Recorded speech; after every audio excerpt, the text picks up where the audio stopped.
The scent of betrayal.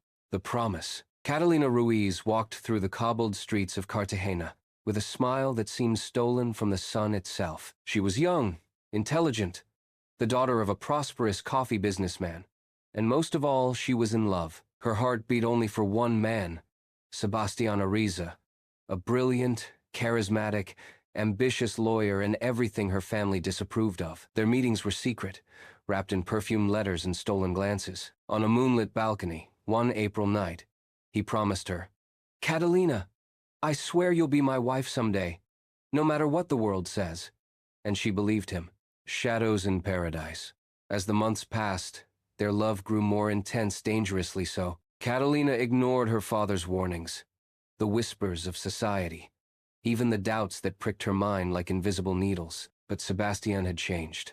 He arrived late, forgot dates, avoided talking about the future. One night, driven by suspicion, Catalina followed him.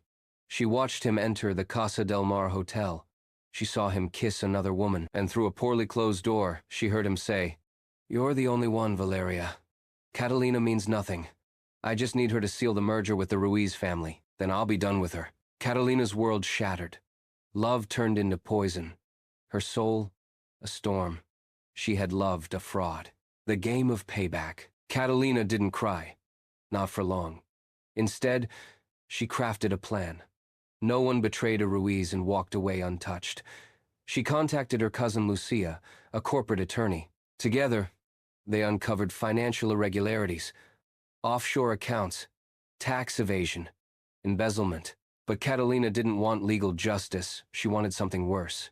She seduced Sebastián back, made him believe she still loved him. She lured him into merging their companies, giving him 51% control.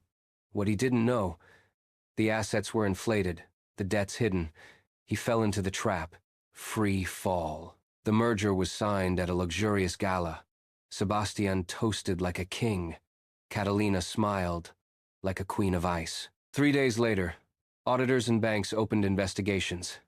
Sebastián was charged with tax fraud and corruption.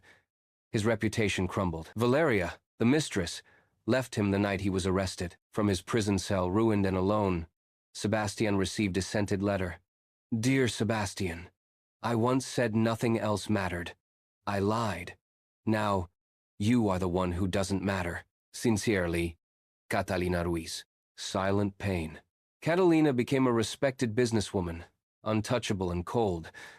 But in the silence of her seaside mansion, revenge tasted like ashes. She had destroyed him, but also a part of herself. An unexpected return. 2 years later, rumors spread. Sebastián had been released early. He worked quietly under a new name, but whispers said he had a list. One morning, Catalina found a small box in her office. No sender. Inside, a bottle of her old perfume, and a note. "You played your hand, Catalina. Now it's my turn." Cold War. From that day on, her world began to unravel. Contracts fell through. Partners grew suspicious. Errors appeared in reports. She knew it wasn't coincidence. She tracked him down at a charity gala. He stood in the shadows, thinner, colder, but with the same eyes that once undid her. "What do you want, Sebastián?" "The truth. Did you ever really love me?" She swallowed hard. "Yes, but you lied to me. First. I was a fool. But you were merciless, and you broke my heart." They stared at each other. Maybe in another universe they could have forgiven, but not here. Not now. What never died? They drifted apart. Catalina returned to her empire. Sebastián stayed in Medellin, rebuilding quietly. But something lingered. One night, she drove to see him. No words, just a bottle of wine and the weight of their history. They made love, not out of love or lust, but out of memory. She left before dawn. Days later, Catalina faced legal charges from a corrupt accountant within her company. Unexpectedly, Sebastián intervened. He submitted key documents that cleared her name. "Why?" she asked. "Because I've done enough damage. And because part of me still thinks about you." They sat in silence, neither ready to promise anything. Final chapter. Closure.